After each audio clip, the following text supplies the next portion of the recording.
2 Chronicles 23.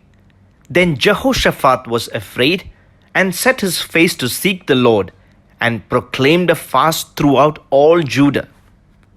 When the enemies come in for battle, what would usually a head of nation do?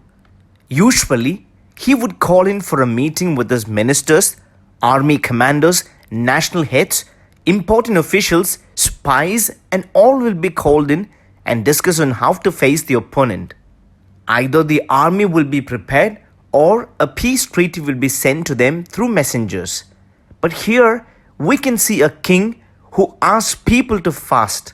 Maybe the wise men would have asked, if there is a fasting, then physically people may get weak. Jehoshaphat, who very well knew that they cannot fight against their enemies who were multiple times stronger than they were, so he knew that the only thing he could do was to cry out to God.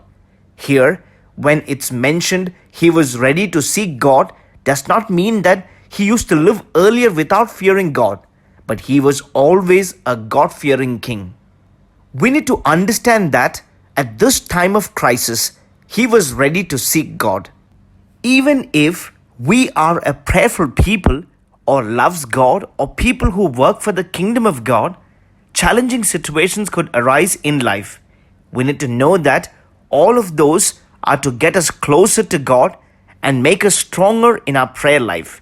It is also to glorify God more and to make our faith stronger. Jehoshaphat proclaims all his people in the kingdom also to partake in the prayer and fasting.